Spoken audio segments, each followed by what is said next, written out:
कहते हैं बेवफा औरत मर्द के लिए मौत होती है मौत। जी हाँ, मौत। आपने एक बात सुनी होगी कि मरा हुआ इंसान और सोया हुआ इंसान एक समान होता है। इंसान मर गया, उसको कुछ नहीं पता अब क्या हो रहा है। इंसान सो रहा है, उसको भी कुछ नहीं पता कि घर के अंदर कौन आया कौन गया। उसके साथ आप कुछ भी कर सकते हो, वो कोई विरोध नहीं करेगा जब तक उसकी आंख नहीं खुलेगी। ऐसे ही कोई इंसान सोया पड़ा है और उसके ऊपर कुल्हाड़ी से हमला किया जाए, वो क्या ही कर सकता है उस वक्त। हमले से आंख तो खुलेगी उसकी, लेकिन पहले बार का वो विरोध कहां से करे, वो तो सोया पड़ा है। ऐसे ही एक शख्स थे रणवीर सिंह, उत्तर प्रदेश के इटावा के गांव के रहने वाले। इनकी पत्नी पूजा, 2 बच्चों के माता पिता, 2 बेटे हैं इनके, छोटे बच्चे हैं। रणवीर सिंह रोज की तरह खाना वाना खा के सोए। रात को इनके ऊपर कुल्हाड़ी से हमला किया गया। हमला करने वाली इनकी पत्नी और उसका प्रेमी अर्पित। हमला इतना घातक था, आंख खुली, उठ के भागने की कोशिश भी की, लेकिन भागा नहीं गया। इन्होंने दबोच लिया और एक के बाद एक कई कुल्हाड़ी से उसके ऊपर वार किए। मार के दोनों बच्चों को लेकर ये फरार हो गई। प्रेमी अभी दोनों फरार हैं। सुबह के वक्त इनके पिताजी आए, उन्होंने देखा घर का मंजर ही भयानक है, वहां तो खून ही खून, बेटा मृत अवस्था में पड़ा। पुलिस को बुलाई, पुलिस को सूचना दी, पत्नी के बारे में बताया, उसके अवैध संबंध के बारे में बताया कि गांव का लड़का अर्पित, उससे उसका अवैध संबंध है।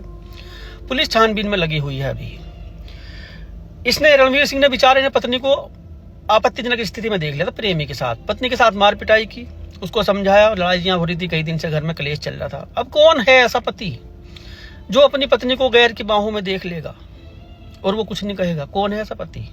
मेरी नजर में तो कोई हो नहीं सकता ऐसा। कोई नामर्द ही होगा कि अपनी पत्नी एक दूसरे की बाहों में है। नहीं भाई, मेरे याद आया, है ऐसा भी पति है। उसकी सैलरी 1 लाख रुपये थी। उसके बॉस ने कहा था उससे, सैलरी 2 लाख कर दूंगा, अपनी पत्नी को यहाँ पे लेके आ जा। और उसने हाँ कर दी थी और पत्नी से बताया नहीं था। और पत्नी को किस तरह से उसने गुमराह किया था, ये स्टोरी डिटेल में बताऊंगा आपको। आप भी यकीन नहीं करोगे कि एक पति कितना गिरा हुआ हो सकता है। पहले बताया था उसने कि मेरा काम खराब हो गया, मेरी नौकरी छूट गई, मैं परेशान हूँ, शराब पीने लगा, ड्रामा बीवी के सामने खूब ऐसा ड्रामा कि तू मेरे लिए कलेश है, जब से तू आई अब शगुन हुआ, ऐसी ऐसी बातें पत्नी के सामने। पत्नी परेशान, कभी कहीं पूजा कर रही, कभी कहीं बेचारी जा रही, तांत्रिकों के पास जा रही।